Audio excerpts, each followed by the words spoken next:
Bonjour, je m'appelle Céline et je suis guide conférencière au sein de l'AGIT, l'association des guides interprètes du Tarn en Occitanie.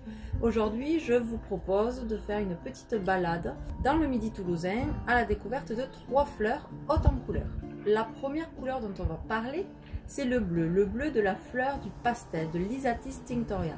Alors cet Isatis tinctoria, on le connaît depuis l'époque celte déjà. Il ne faut pas badigeonner le corps de ce pastel pour partir en guerre, puisque, si, souvenez-vous, Braveheart, Mel Gibson, vous l'avez là. Ce pastel, on va l'utiliser notamment pour ses vertus de teinture. Alors, ce qu'on fait, c'est qu'on récupère les feuilles de pastel. Ce sont les feuilles qui vont nous donner ces couleurs bleues, ce pigment bleu. Alors, un pigment, certes, mais 13 teintes de bleu différentes, de la plus claire à la plus soutenue.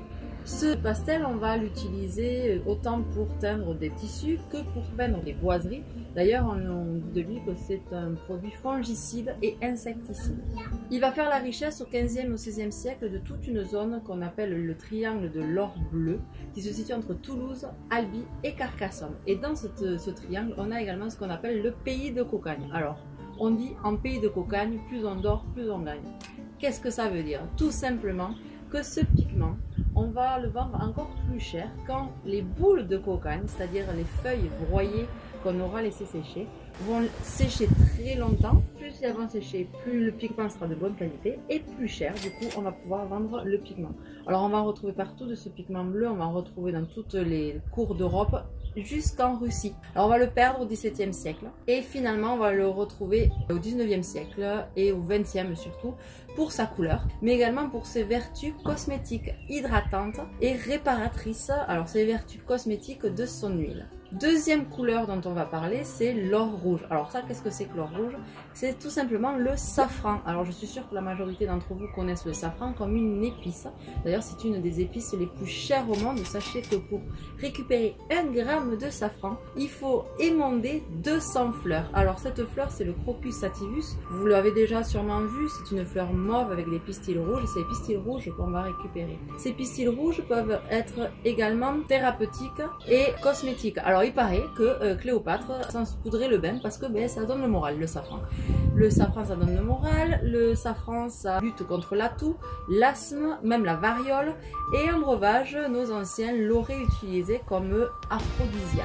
On dit ça, je dis. Ceci dit, également, ça a des vertus tinctoriales. Aujourd'hui encore, on utilise le safran dans les pays bouddhistes pour teindre la robe des moines. Alors le safran, ça a fait la richesse et de l'économie de toute la partie du sud-est du Tarn. Il y a encore aujourd'hui 20 safraniers qui sont toujours dans le sud-est du Tarn. Alors, ils continuent aujourd'hui à travailler, sachant que certains médecins ont découvert dans le safran des caractéristiques anticancéreuses et des caractéristiques également antioxydantes. Troisième couleur dont on va parler, c'est le violet. Alors le violet, je ne vais pas vous parler de l'ail de Cadour. Non.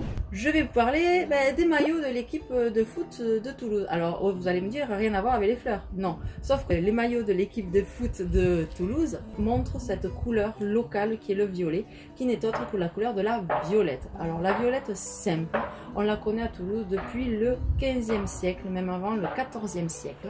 Mais ce qu'on appelle aujourd'hui la violette de Toulouse, celle qui est labellisée, qui est une marque déposée, on va la connaître surtout au 19e siècle. Je vous parle là de la violette qui s'appelle Viola tolosa noble. On dit aussi violette de Parme ou violette impériale à double pétale. Alors, l'histoire raconte qu'elle a été ramenée ici sur les terres toulousaines au 19e siècle par un soldat qui était parti vers les campagnes d'Italie sous Napoléon et qui va envoyer en signe d'amour à sa bien-aimée toulousaine un plant de violettes. Ben oui, l'amour est un bouquet de violettes, comme le chantait Louise Mariano. L'amour est un bouquet de violettes. Elle est le symbole de l'amour. Cette violette, on va la cultiver notamment au 19e siècle. On va la perdre dans les années 1960 malheureusement, mais il va falloir que 2 chercheurs à la fin des années 90 réussissent à la recultiver, à la refaire vivre in vitro. Aujourd'hui, la violette de Toulouse, vous en trouverez partout. Vous allez retrouver les plants, vous allez retrouver les parfums, mais également des bonbons. Vous allez retrouver du thé, de la liqueur, etc., etc. pour le plus grand plaisir de tous. J'espère que cette petite aparté colorée vous aura plu et n'hésitez pas à nous suivre sur nos réseaux sociaux en attendant de venir visiter la région avec mes collègues ou moi-même. En attendant, comme on dit ici, je vous fais un gros poutou et surtout restez chez vous.